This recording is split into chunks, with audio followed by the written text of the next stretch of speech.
अस्सलाम वालेकुम स्टूडेंट, आप देख रहे हैं मेरे यूट्यूब चैनल तालीम और तरबियत की दुनिया। मैं हूं मोहम्मद यासिर इकबाल। स्टूडेंट, हमारे पास जो चैप्टर है नंबर पैटर्न, इसकी प्रैक्टिस नाउ जो वन है वो हम करने लगे। इस प्रैक्टिस नाउ में वो ये कह रहा है, given that n term T n of the sequence is T n is equal to 4n+7। यानी इसमें हमें वो गिवन ये दे रहा है, गिवन में उसने हमें टी एन यानी एन टर्म जो है 4n+7 दे दी है। फाइंड हमें ये कह रहा है कि fourth term of the sequence and find करनी है। नंबर वन में हमने फोर्थ टर्म फाइंड करनी है और उसके अलावा sum of the fourth and seventh term of the sequence. एक तो हमें इसमें फोर्थ टर्म फाइंड करनी है और उसके बाद हमें जो सेवंथ टर्म और इन दोनों को सम ऐड करना है। बहुत आसान सा काम है। सोल्यूशन हम स्टार्ट करते हैं। हमने क्या करना है, फोर्थ फॉर, आप लिखोगे for fourth term n is equal to क्या हो जाएगा 4। यानी फोर्थ टर्म का मतलब है कि n की वैल्यू क्या है 4 है। यही वाली कोई n लेंगे, T n is equal to 4n+7। तो t n की जगह क्या पुट करो 4, 4 n की जगह अगेन क्या पुट करो 4 प्लस क्या आ जाएगा 7। तो ये आ जाएगा जी T 4 is equal to 4 4 16 plus 7।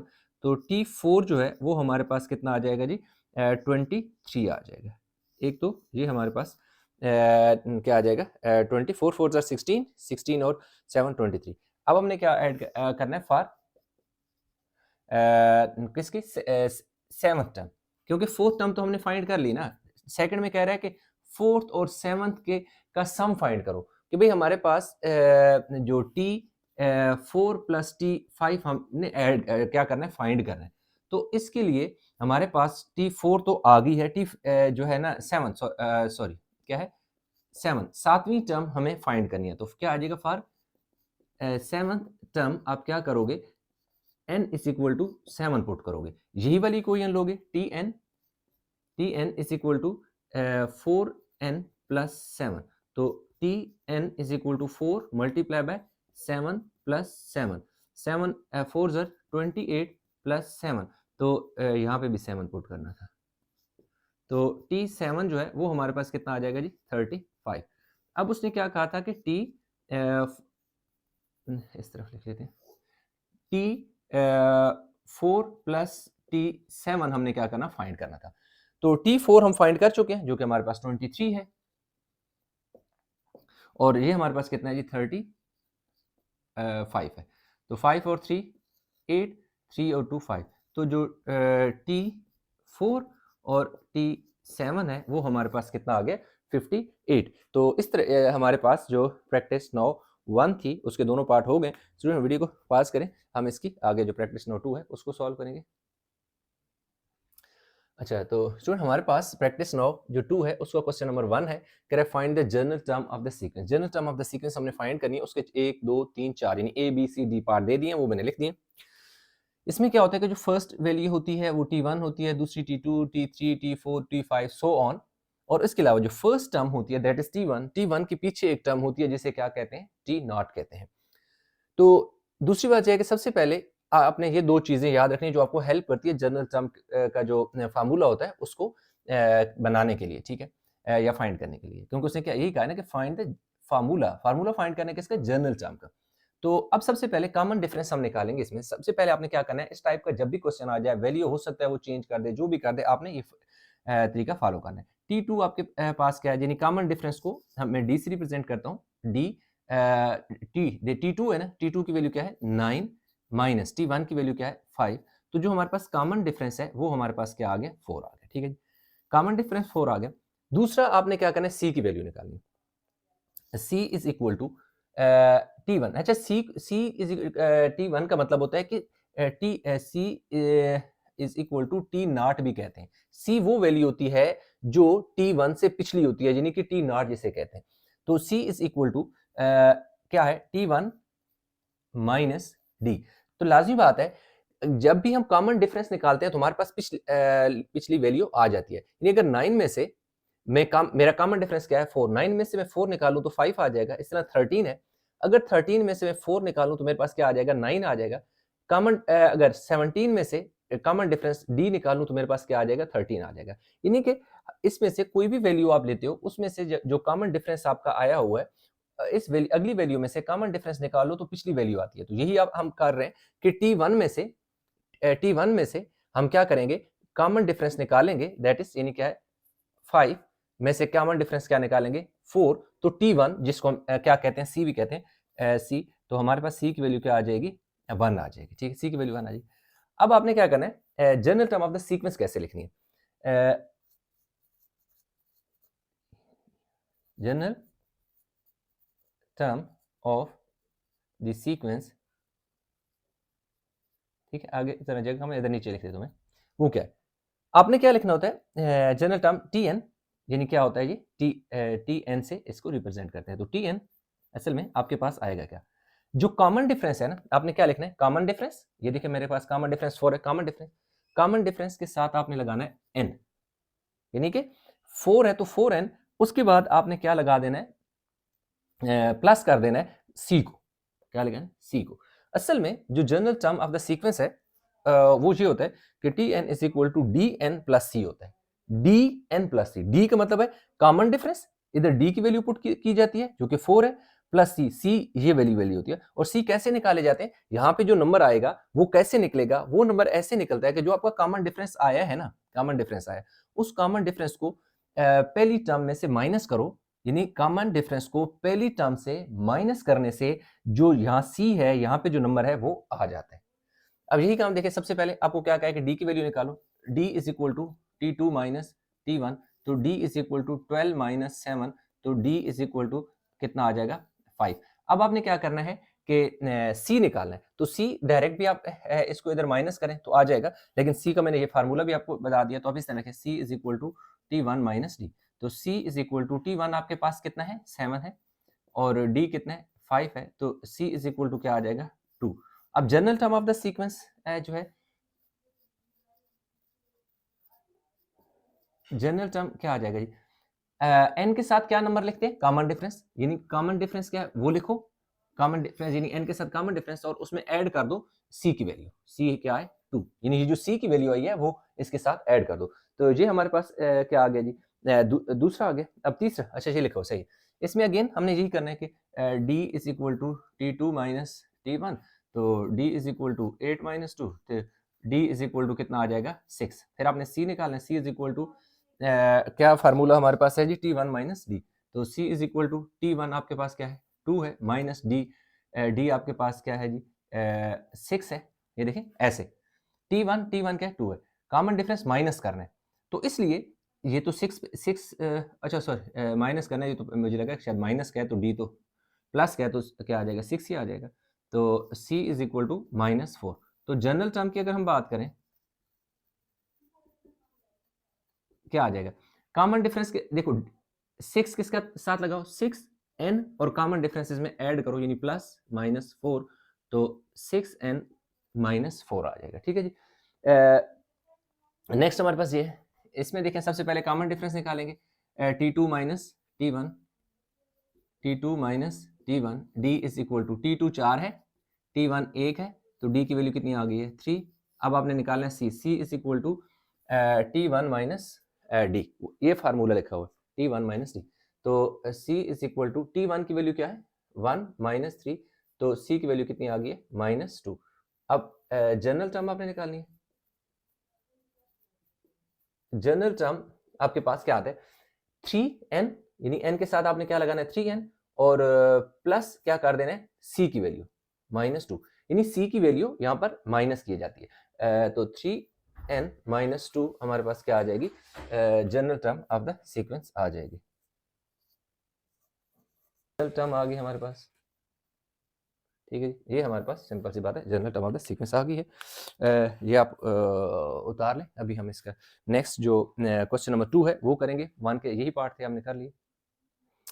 अच्छा तो प्रैक्टिस नंबर 2 को क्वेश्चन नंबर 2 में कह रहा है कंसीडर द सीक्वेंस। उसने हमें स्टूडेंट एक सीक्वेंस दे दी है जिसमें क्या कह रहा है right down the next two term हमने फाइंड करनी है। पार्ट 1 में इधर करूंगा। नंबर 2 में कह रहा है find in terms of n formula for the n term, simple सी बात है, formula for the n term हमने फाइंड किया, जैसे कि हमने पहले पार्ट किया था उसी तरह का क्वेश्चन है, इसलिए मैंने इसको पहले यहाँ सॉल्व कर दिया। मैं आपको जल्दी जल्दी एक्सप्लेन कर देता हूँ। पहले इसलिए कर दिया क्योंकि सेम क्वेश्चन में पहले इस टाइप का एक्सप्लेन कर चुका हूँ, बिल्कुल जैसे पहले क्वेश्चन किया सीक्वेंस में दिया हुआ था। इसका प्रैक्टिस नोट 2 का क्वेश्चन 1 के जो 4 पार्ट किए हैं, बिल्कुल इसका जो पार्ट 2 है वो बिल्कुल सेम उसके जैसा है। तो अब देखिए उसने हमें एक सीरीज दे दी थी 3, 7, 11, 15, 19। तो इसको हमने देखो टी नॉट, पहला टी नॉट होता है यानी T1 से पहले T1, T थ्रू 3, 4, 5, 6 इस तरह होगा।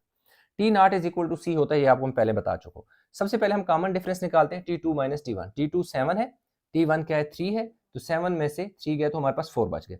फिर हमें C चाहिए होता है, C के लिए हम क्या क्या फार्मूला लगाते थे, T1 माइनस D। T1 हमारे पास कितना है देखो 3 है, और कॉमन डिफरेंस जो है वो D से मुराद कॉमन डिफरेंस, कॉमन डिफरेंस हमारे पास क्या है 4 है, 4 में से 3 गया तो -1 लगा, 4 बड़ा है इसलिए साथ साइन माइनस का लगा। General term of the sequence 4, Tn is equal to 4n। अब देखो n के साथ 4 क्यों लगा, क्योंकि n के साथ हम वो नंबर लगाते हैं जो हमें कॉमन डिफरेंस में मिलता है। तो कॉमन डिफरेंस हमारे पास 4 है, इसलिए n के साथ 4 लगेगा प्लस, फिर जो हमारे पास c की वैल्यू आती है वो इस 4n के साथ ऐड करनी थी, तो प्लस, क्योंकि c की वैल्यू -1 है इसलिए मैंने ब्रैकेट लगा के माइनस लगाया, ताकि ये प्लस माइनस क्या हो जाए, प्लस माइनस -1। तो ये हमारे पास जनरल टर्म ऑफ द जो सीक्वेंस है वो 4n-1 आ गई।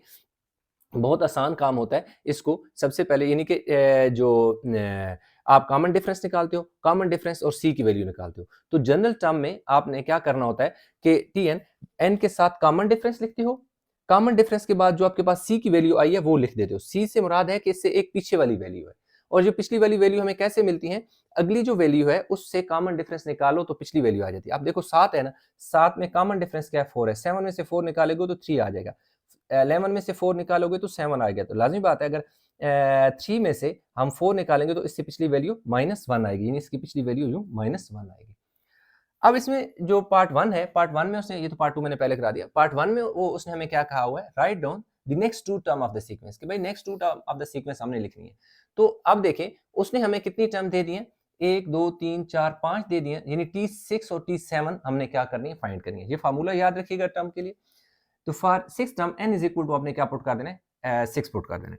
तो अब देखें t n की जगह क्या पुट करो 6, T1 आपके पास कितना है, T1 आपके पास कितना है जी 3 है, प्लस n आपके पास कितना है, n क्या है 6 है, 6 -1, और d आपके पास कितना है, कॉमन डिफरेंस जो है वो हम निकाल चुके हैं 4 है। आप चाहें तो इसमें ना कॉमन डिफरेंस पहले निकाल दें, ठीक है, मैं d की वैल्यू यहाँ निकाल दें, d is equal to T2 minus T1, तो d is equal to T2 7 है -3, तो d इज इक्वल टू कितना आ गया 4, देखिए d क्या आ गया 4, ये d की वैल्यू हमारे पास इस तरह आएगी।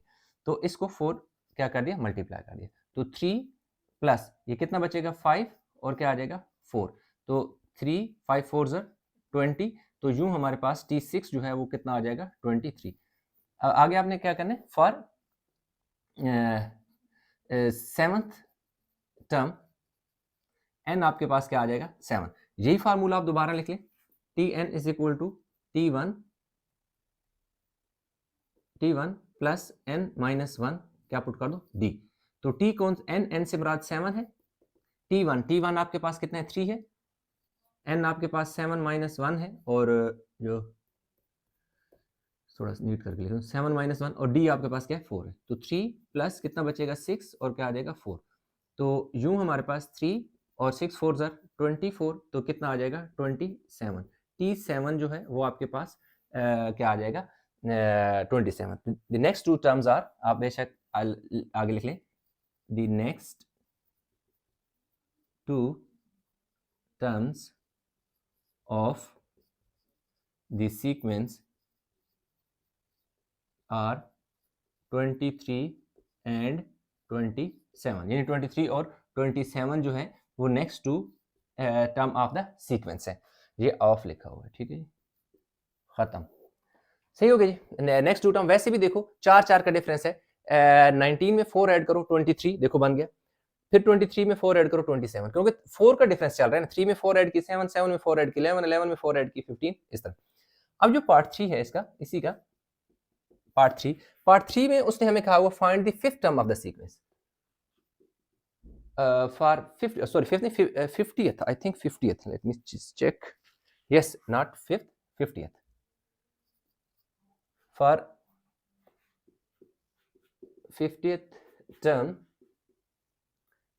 n is equal to 50। यार अब देखिए मैं आपको दो तरीके से निकाल के देता हूँ। एक तो यही मैं फार्मूला लगा देता हूँ, Tn is equal to T1 plus n minus 1 d T50।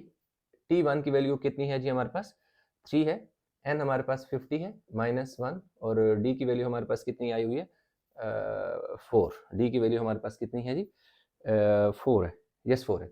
तो T50 is equal to 3 plus ये कितना हो जाएगा 49 इंटू 4, ये देखो 3 आ गया प्लस देखिए 49 को अगर मैं किससे मल्टीप्लाई करूँ 4 से, 4 9 36, 4 4 16 17 18 19 196 196। अब 190 T50 199, देखो जी 199 आ गया हमारे पास। एक तो इसका ये तरीका है, एक और मेथड यानी कि सेकंड मेथड की अगर मैं बात करूं, इसी को आप सेकंड मेथड से भी आप सॉल्व कर सकते हो। वो क्या, जो आपने ये टर्म निकाली है ना, यही दोबारा लिख लो, general term Tn is equal to 4n minus 1। अब देखो T कितना है 50, 4 n की जगह 50 मल्टीप्लाई करो 4 से और माइनस 1, 50 4 ज़र कितना हो जाएगा 200 माइनस 1, तो हमारे पास कितना आ जाएगा 199। ये देखो दोनों सूरतों में आपका आंसर सेम आया। तो आप जनरल टर्म जब आपके पास आ जाती है, उसी टर्म के अंदर आप n की वैल्यू 50 पुट करो तब भी आपके पास 50th टर्म आ जाती है। मतलब ये है कि आप आसानी से दोनों तरीकों से कर सकते हो। मैं ये फार्मूला लगा लो, वो फार्मूला लगा लो। और ऐसे फार्मूलाज होते हैं जो बुक में नहीं दिए होते, डिफरेंट लेवल पे यूज हो रहे होते हैं, तो इसलिए मैं डिफरेंट मतलब जो लेवल होते हैं आपसे जो हायर लेवल है उसके फार्मूला लगा देता हूँ, जो कि आसानी से आपकी वैल्यू निकल आती है। तो आप अक्सर स्टूडेंट पूछते हैं सर ये कहाँ से फार्मूला आ गया, यार मैंने खुद इजाद नहीं किया, मैं जो मैथ का फार्मूला है जो उसके रूल को फॉलो करता है, मैंने वही फार्मूला लगाया है। ठीक है, तो हमारे पास ये भी हो गया कंप्लीट जी प्रैक्टिस नाउ। अभी हम मूव करेंगे नेक्स्ट प्रैक्टिस नाउ की तरफ। अच्छा, तो स्टूडेंट ये जो प्रैक्टिस नाउ 3 है, इसमें उसने क्या कहा है कि भाई the first 4 figures of the sequence are shown. ठीक है, उसने ये वाली फिगर, ये वाली फिगर, ये वाली फिगर और ये वाली फिगर दे दी है बुक में। कह रहे हैं नेक्स्ट 2 फिगर ड्रा करनी है। ये मैंने फिगर ड्रा कर ली है। अब ड्रा कैसे हुई है आपने इसका जरा पैटर्न को अंडरस्टैंड करें। अब देखिए पहले उसने कितने डॉट लगाए हैं 1 2 3 1 2 3। अब 1 2 3 और एक ऐड कर दिया, यानी कि जितने पहले रो में जितने पहले डॉट थे उनमें एक डॉट का इजाफा कर दिया, यानी कि 4 इधर बनाया और 4 ही ऊपर बनाया। तो उसके साथ साथ इन दो रो, यानी ये भी अगर एक रो कंसीडर करें, ये भी एक रो कंसीडर करें, तो इस तरह एक ये रो बन गई, एक ये रो बन गई, इसके बीच में एक सर्कल ऐड कर दिया। तो इसका मतलब है कि जब वो रो में एक क्या करेगा, इजाफा करेगा डॉट का, तो इसी तरह ये इसको कहते हैं रो, यानी इसमें मैंने आर लिख दिया। ये वाला क्या होता है कॉलम, ये क्या है कॉलम, कॉलम, और ये भी हमारे पास क्या है कॉलम है। तो देखें ये R1 है और ये R2 है। अब उसने R1 में क्या कर दिया 1 ऐड किया, तो इधर भी R1 में 1 ऐड कर दिया। ठीक है, तो ये जो पहले कितने 1 2 3 डॉट थे, अब उसने जब 1 ऐड किया तो 3 और 1 4 हो गए। तो इसी तरह अगर रो में उसने एक ऐड किया है डॉट, तो कॉलम में भी पहले के भी दरमियान में देखो एक डॉट लगाया, दूसरे के भी दरमियान में एक डॉट लगाया। नेक्स्ट टर्म में क्या होगा कि पहले कितने थे 3 थे, 3 के बाद अब 2, ये वाले 2 इजाफी आ गए, इधर भी 2 इजाफी आ गए, तो इधर भी 2 इजाफी आ गए। तो इस तरह इन दो रो के दरमियान में पहले एक एक डॉट था, क्योंकि हमने इधर भी एक एक का इजाफा किया। अब हमने लास्ट में क्या कर दिया एक और का इजाफा किया, तो टोटल कितने इजाफे हो गए 2, इधर भी हो गए 2। तो अब इस पहले वाले में टोटल यानी कि ऊपर 2 हुए 5, इधर भी 2 हुए 5, तो दरमियान में भी 2 2 लगा दो। इसी तरह आगे अगर चले, तो पहले उसने यहां से यहां तक फिगर दी हुई थी, यानी 3 डॉट इस तरफ थे, 3 इस तरफ थे। ये देखिए 3 इधर उसने ऐड कर दिए, 3 इधर भी ऐड किए, तो दरमियान में भी 3 3 ऐड करने। तो इसका मतलब है कि 1 2 3 4 5 6 इधर है, तो 6 इधर है, तो 6 का जो हाफ है इधर ऐड करना है और इधर ऐड करना है। अब इसी तरह यहां पे देखें अगर, तो यहां पे कितना है 1 2 3 4 5 6 7, कितने पहले कितने थे देखो 3, यानी यहां तक थे, कितने ऐड किए 1 2 3 4, देखो 4 इधर ऐड किए, इसी तरह 4 यहां पे भी ऐड किए। अगर 4 यहाँ पे ऐड किए, 4 यहाँ पे ऐड किए, तो इनके दरमियान में भी क्या कर दिया, 4 को ऐड कर दिया। लास्ट में देखें तो हमारे पास ये देखो 3 थे, इसमें 1 2 3 4 5 इधर ऐड किए और 1 2 3 4 5 इधर ऐड किए, तो टोटल कितने हो गए, यानी 10 इधर हो गए ना, तो इसलिए 5 इधर ऐड किए, 5 इधर, तो इन दो रो के बीच में भी 5 5 आपने क्या कर देने हैं, लगा देने। तो पहली जो पैटर्न है उसके बाद नेक्स्ट टर्म में एक डॉट इधर इजाफा करते हैं, तो दरमियान में भी एक एक डॉट लगाते हैं। नेक्स्ट जो है इसी के अंदर 2 डॉट का इजाफा करता है इधर, तो दरमियान में भी 2 2 का इजाफा करता है। नेक्स्ट में 3 डॉट इजाफा करता है रो में, तो कॉलम में भी 3 3, यानी ये देखो ये रो है, रो में 3 ऐड किए, इधर भी रो में 3 ऐड किए, तो कॉलम में भी 3 3 ऐड कर दिए। तो सिंपल सा पैटर्न है, कोई इतना मुश्किल नहीं है। नेक्स्ट में वो कह रहा है कि कंप्लीट द टेबल, तो बेशक इसको मैं मिटाने लगूँ, आप चाहें तो इसको वीडियो को पॉज करके उतार लें। अच्छा, तो इसी का जो क्वेश्चन 1 का पार्ट 2 है, कह रहे कंप्लीट द टेबल, ठीक है। नंबर 2 में कह रहे हैं कंप्लीट द टेबल। ये उसने एक टेबल दी है, देखो सिंपल सा हम पैटर्न को फॉलो करेंगे और ये टेबल कंप्लीट कर लेंगे। तो सबसे पहले अगर हम यहाँ पर देखें तो हमारे पास क्या है, 2 plus 1 plus 4 is equal to 6। इसमें डिफरेंट अंदाज से पैटर्न हम समझ सकते हैं। एक तो अब इन सारे जो उसने गिवन पैटर्न दे दिए, तो वो ये हो रहा है कि वो कर क्या रहा है, यानी वो ये कह रहा है कि असल में उसके पास ये है कि 4n जो है और +2 का पैटर्न चल रहा है। कैसे, देखो 4 n क्या है, ये इसका मतलब है कि जी n है, n 1 है, तो ये देखो 4 और 1 को मल्टीप्लाई करता है और 2 ऐड करता है तो 6 हो जाते हैं। फिर जब इधर आता है तो n की वैल्यू 2 है, इसलिए ये देख सकते हो कि 4 और 2 4n है ना, तो n के साथ उसने क्या कर दिया, यानी 4 2, थोड़ा सा इसने सीक्वेंस इस तरह लिख दिया, आप इसको यूं भी लिख सकते हैं 2 प्लस 4n ऐसे लिख ले। तो n जो है और 4 मल्टीप्लाई होंगे, यानी 4 के साथ n मल्टीप्लाई करना है, n 2 है तो 2 मल्टीप्लाई करना है, तो 4 2 8 और 2 ऐड कर देने। अब 4 के साथ n से बना ये वाला नंबर है, 4 को 3 से मल्टीप्लाई किया तो 12 12 और 2 14 हो गया। एक तो ये तरीका पैटर्न है। दूसरा ये है कि आप देख सकते हैं कि ये 2 2 सारों में सेम है, 4 और 4 सारों में सेम है, तो इसका मतलब है कि ये 2 प्लस, अब देखें यहाँ 4 है, क्यों कि सीक्वेंस कहाँ से शुरू किया, 1 2 3 4, 4 के बाद यहाँ पे क्या नंबर आना चाहिए, 5, और ये वाला 4 इसी तरह, तो हमारे पास कितना हो जाएगा, 5 4 20 और 2 22 हो जाएगा। क्या हुआ, ये देख सकते हैं कि ये वाला नंबर जो है इस 4 के साथ मल्टीप्लाई हो रहा है, 1 2 3 4 5। अब देखें 2 प्लस 5 के बाद हमारे पास क्या आ जाएगा, 6 multiply by 4 is equal to 6 4 24 और 2 कितना हो जाएगा, 26 हो जाएगा। इसके अलावा यूं भी आप समझ सकते हैं कि 6 में 4 ऐड किए, 10 10 में 4 14, 14 में 4 ऐड करो 18, 18 में 4 ऐड करो 22, 22 में 4 ऐड करो 26। एक ही पैटर्न जो है, एक ही में डिफरेंट एंगल से आप पैटर्न को आइडेंटिफाई कर सकते हैं। तो अब इसी तरह ये देखें, इसका मतलब है कि ये 2 इसी तरह आ जाएगा यहाँ पर, ये प्लस भी इसी तरह आ जाएगा।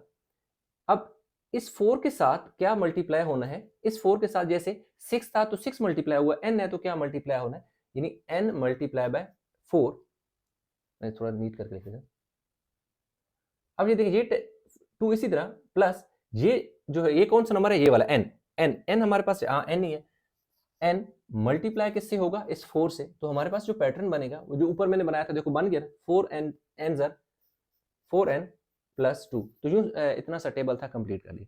तो सिंपल ये जो 2 है ये सेम इसी तरह आ रहा है, और ये सारा n है, ये देखो ना 1 2 3 4 5 6 और n, ये सारा n है, और ये जो 4 है ये सेम नंबर है, ये जो है ना ये वाला नंबर ये भी चेंज नहीं हो रहा, ये 4 भी चेंज नहीं हो रहा, ये जो n है ना इस ये वेरिएबल है, ये जो तब्दील हो रहा है हर स्टेप में, और ये n कौन सा होगा, जो यहाँ पे नंबर ऑफ फिगर, n किसको रिप्रेजेंट कर रहा है, नंबर ऑफ फिगर को। 6 था तो 4 के साथ 6 मल्टीप्लाई कर देना है, n है तो 4 के साथ n मल्टीप्लाई करके 2 ऐड कर देना, तो ये चीज बन गई, टेबल कंप्लीट हो गया। नेक्स्ट अगर हम बात करें तो वो हमें क्या कह रहे हैं, find the number of dots in 2013 figure. अब कह रहे हैं कि अगर ये जो n है, इस n की जगह फिगर क्या आ जाए, 2013 आ जाए, यानी कि अगर 2013 आ जाए, मतलब n की वैल्यू 2013 आ जाए, तो फिर क्या करो, n की वैल्यू फाइंड करो। तो अब आप क्या लिखोगे, for 2013 figure n is equal to क्या हो जाएगा, 2013 हो जाएगा। अब आपने वही जो पैटर्न है, पैटर्न गिवन पैटर्न क्या है जी, आपने दे गिवन पैटर्न है 4n प्लस कितना आ जाएगा, 2 आ जाएगा। तो अब देखें आपके पास 4n की जगह आपने क्या मल्टीप्लाई करना है, 20 13 और उसमें 2 ऐड कर देने। 4 3 ज़ार 12, 12 का 2 लगा, 1 कैरी चला गया, 4 1 ज़ार 4 और 4 आ जाएगा। अच्छा 4 0 ज़ार 0 और 4 2 ज़ार 8 प्लस 2, एक सेकंड है, हाँ कैरी भी था ना, यहाँ 5 आएगा। देखो 4 3 ज़ार 12, 12 का 2 1 कैरी, 4 1 ज़ार 4, ऊपर वाला 5 ऐड हो जाएगा। तो 80 54 जो है हमारे पास कौन सी टर्म आ जाएगी, 13th term, 13th number of dot, sorry number of dot in, आपने सिंपल लिख देना number of dots in 2013th figure is equal to 8054। तो बस ये हमारे पास क्वेश्चन हो गया जी कंप्लीट, ये हो गया कंप्लीट। नेक्स्ट जो हमारे पास इसका आ गया क्वेश्चन, ठीक है 1 कंप्लीट हो गया, प्रैक्टिस 9 3 का 1 जो है कंप्लीट कर लिया। अभी हमने इसके 2 है, 2 के 2 पार्ट है वो करने, तो वीडियो को पास करके उतार लें ताकि हम आसानी से उसको कंप्लीट कर लें। अच्छा तो स्टूडेंट ये उसने हमें एक पैटर्न दे दिया, कह रहे कंसीडर द फॉलोइंग पैटर्न, इस कह रहे नीचे पैटर्न को आपने देखना है और क्या करनी है, right down the 8th line of the pattern करनी है और के की वैल्यू फाइंड करनी है।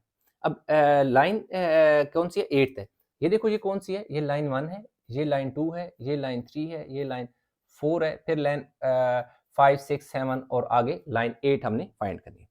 तो अब अगर हम देखें इस पैटर्न को, तो लाइन 4 के लिए क्या हो रहा है, 4 मल्टीप्लाई हो रहा है किससे, 5 से।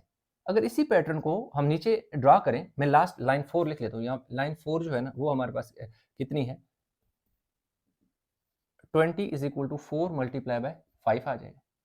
अब आप देखें तो जो इंक्रीज हो रहा है 1 2 3 4 हो रहा है, और इधर क्या हो रहा है 2 3 4 5, यानी यहाँ से 1 से आगे से इंक्रीज होता जा रहा है और यहाँ से 2 से इंक्रीज होता जा रहा है। तो अब हमारे पास जो असल में पैटर्न बन रहा है वो क्या बन रहा है, ये आ रहा है जी, क्या आ रहा है, एन, बल्कि ये 2 3 4 है ना, लाइन नंबर 1 है तो 1 को 2 से मल्टीप्लाई करना है, तो ठीक है, हाँ सही। तो अब देखें इसके बाद नंबर जो लाइन 5 है, लाइन 5 क्या आ जाएगी, 4 है तो 4 के बाद क्या आ जाएगा 5, और इसके बाद क्या आ जाएगा 6। ये देख लें 3 के बाद 4 है, 4 के बाद 5, यानी हर नंबर आगे ये पिछले वाले में 1 ऐड करके लिखेंगे, इधर भी पिछले में 1 ऐड करके लिखेंगे, ठीक है।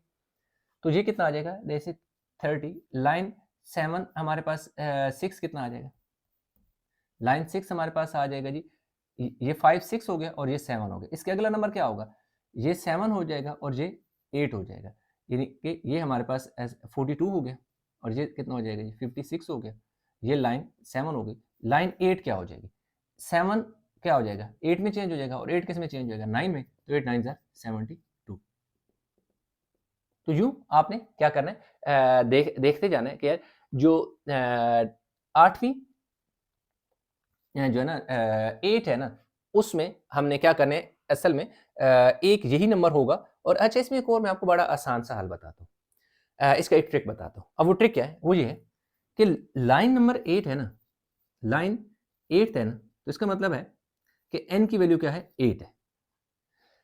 अब 8 है, अब 8 को हमने क्या करना है, किसी नंबर से मल्टीप्लाई करना है, और किस नंबर से मल्टीप्लाई करना है, इसी में 1 ऐड करके मल्टीप्लाई करो, यानी 8 प्लस 1 हो जाएगा। तो ये देखिए 8 और 8 प्लस 1 9 9 72, इस तरह समझ लो। या यार पैटर्न जो गिवन है ना वो भी बड़ा आसान है, कोई इतना मुश्किल नहीं है कि हर नंबर जो है ना, ये अगर 8 है तो इसके बाद उसका अगला वाला नंबर मल्टीप्लाई होगा, आसान सा काम। यानी 8 है ना, तो 8 के साथ उसके बाद वाला 9 मल्टीप्लाई होगा। 7 है तो 7 के बाद वाला नंबर कौन सा होता है, 8 8 मल्टीप्लाई होगा। 6 है तो 6 के बाद वाला नंबर क्या होगा, मल्टीप्लाई होगा 7। तो ये तो हमारे पास लाइन नंबर 8 जो है ये आ गई, ये वाली फाइंड। इसी तरह बेशक प्रॉपर पैटर्न ऐसे लिखें वो बहुत अच्छी बात है। अगर ये नहीं लिखते तो आप सिंपल लाइन नंबर 8 में क्या करोगे, 72 इज इक्वल टू ये 8 और 8 के बाद वाला नंबर मल्टीप्लाई करो तो आ जाएगा जी 72। इसके बाद जो पार्ट 2 में कह रहे हैं रिड्यूस द वैल्यू ऑफ के, कह रहे हैं कि जो वैल्यू के की है ना वो रिड्यूस करें। अब ये वाली नाउ पार्ट 2, अब आपने क्या करना है, यही वाली वैल्यू ले लेनी है। 110 इज इक्वल टू के into k plus 1। 110 is equal to के को मल्टीप्लाई करो के से तो क्या हो जाएगा, के स्क्वायर, के को मल्टीप्लाई करो 1 से तो के 1 के। अब क्या हो जाएगा, ये वैल्यू सारी उधर चली जाएगी, तो इधर क्या बच गया 0, इधर यानी के स्क्वायर हो गया, और ये के हो गया, ये इधर जाके 110 हो गया। तो अब आप क्या कर सकते हो यार, जीरो इधर के बजाय ना आप जीरो उधर लगा दो, साइन तो चेंज करने की जरूरत नहीं है, आप जीरो को इस साइड पे लगा दो। अब आपने क्या करना है कि ये मिड टर्म ब्रेक होगा, क्या होगा, मिड टर्म ब्रेक। मैं यहाँ पे लिख दूँ जरा सही कर, ताकि आपको आगे समझे, के स्क्वायर प्लस के माइनस 110 इज इक्वल टू 0। इन दोनों का प्रोडक्ट जो है वो कितना आ जाएगा, 110 के स्क्वायर। अब ये के स्क्वायर इसी तरह आ जाएगा, और ये माइनस 110 इसी तरह, और 0 इसी तरह। ये जो के है इसने ब्रेक होके दो नए नंबर में लिखे जाने, ठीक है, यहाँ पर दो नए नंबर लिखेंगे, इस दरमियान वाले के को ब्रेक करेंगे। अब वो दो फैक्टर ऐसे होंगे कि जिन्हें ऐड या सब्ट्रैक्ट करने से तो के ही बने, लेकिन मल्टीप्लाई करेंगे तो 110 के स्क्वायर बनना चाहिए। कैसे, अब वो दो नंबर कौन से होंगे, 110 का सिंपल सी बात है, एलसीएम ले लो, 2 5 सर 10, 10 हो गया, 2 5 सर 10 1, और 2 5 सर 10, फिर देखो 5 11 सर 55। अब देखिए ये जो दो नंबर है 5 और 2, ये क्या होता है 10, 10 को 11 से मल्टीप्लाई करो तो क्या होता है 110, और 11 में से 10 निकालो तो सिर्फ 1 बचेगा, क्योंकि ये 1 के है ना। तो इसकी जगह अगर मैं यूं लिख दूं 11 के माइनस 10 के, अब क्या होगा, यहां पे बल्कि प्रोडक्ट माइनस में आएगा, क्योंकि प्लस माइनस, देखो प्लस माइनस माइनस 110 के जर 110 के स्क्वायर। अब इधर देखो प्लस माइनस माइनस 11 10 जर 110, 11 10 जर 110 के और के स्क्वायर, यानी इन इन दोनों का जो प्रोडक्ट है वो वही आता है जो इन दोनों का पहले और आखिरी का, यानी दरमियान वाले नंबर का भी वही प्रोडक्ट है जो पहले और आखिरी का प्रोडक्ट है। तो पहली तो कंडीशन सेटिस्फाई हो गई है।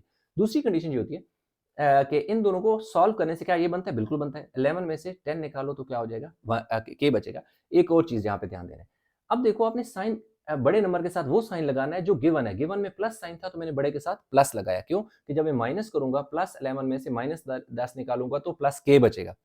अगर मैं माइनस इधर लगा देता, प्लस इधर लगा देता, तो मेरे पास प्रोडक्ट वाली कंडीशन सेटिस्फाई हो जाती, माइनस 110 के स्क्वायर आता। लेकिन जब मैं इसको सॉल्व करता तो ये अगर यहाँ माइनस होता तो ये प्लस होता, तो 11 में से 10 गए तो माइनस के बचता, क्योंकि बड़ी वैल्यू का साइन। यानी अगर जो लिखा हो माइनस 11 के में से प्लस 10 के अगर मैं निकालूं तो मेरे पास सिर्फ के बचेगा, तो साथ साइन माइनस का लगेगा, क्यों, ये बड़ा है।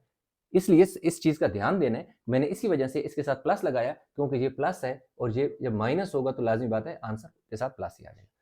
अब इन दोनों में से देखो के कॉमन ले लो तो क्या आ जाएगा, के प्लस 11 आ जाएगा, माइनस 10 आ जाएगा, के माइनस माइनस प्लस, और क्या आ जाएगा 11 इज इक्वल टू 0। के प्लस 11 था, एक बार लिख दिया क्योंकि कॉमन फैक्टर था, वो चीज जो वो फैक्टर जो रिपीट हो रहा हो, सेम हो, एक से ज्यादा बार हो, तो उसको कॉमन ले लिया जाता है, मतलब उसको एक बार लिख दिया जाता है। जब वो लिख देते हैं तो इसका मतलब है वो फैक्टर खत्म हो गया। तो ये के प्लस वन को जब एक बार लिखा तो खत्म हो गया, फिर ये वाला के बच गया और ये वाला माइनस 10 बच गया, तो ये दूसरा फैक्टर और दूसरी तरफ 0। अब के प्लस 11 को भी 0 के इक्वल आपने पुट करना है, और के माइनस 10 को भी 0 के इक्वल, क्योंकि ये भी 0 के इक्वल है, ये भी 0 के इक्वल है, इसलिए अलग अलग 0 पुट किए जा सकते हैं। ठीक है, ये तो बड़ा फर्क है। अब देखो k is equal to minus 11 less than 0, तो क्या हो गया, निगलेक्टेड हो जाएगी। दूसरी हमारे पास क्या आ जाएगी, k minus 10 is equal to 0, तो k इज इक्वल टू 10, तो k की वैल्यू हमारे पास क्या आ जाएगी, 10 आ जाएगी। अब यही वैल्यू आपने यहाँ पर बेशक पुट कर देनी है ऐसे, k इज इक्वल टू 10 110। अब दोबारा इस वैल्यू को आप लिख दोगे, चलिए इसी के नीचे लिख देते, 110 is equal to k into k plus क्या था 1 था ना, तो आपने लिख देना जी 110 is equal to 10 into 10 plus 1। तो k की वैल्यू कितनी आ जाएगी हमारे पास, 10 आ जाएगी। तो जो हमारे पास जो ये वाली प्रैक्टिस 9 थी ये भी कंप्लीट हो गई है। आई होप ये क्वेश्चन समझ आया होगा, इसमें कहीं कंफ्यूजन है नीचे कमेंट में जरूर बताइएगा। वीडियो को लाइक करें, शेयर करें, चैनल सब्सक्राइब नहीं किया तो चैनल को जरूर सब्सक्राइब कर लें। इंशाल्लाह मिलेंगे नए लेक्चर के साथ, तब तक अपना बहुत सारा ख्याल रखिएगा। अल्लाह हाफिज़।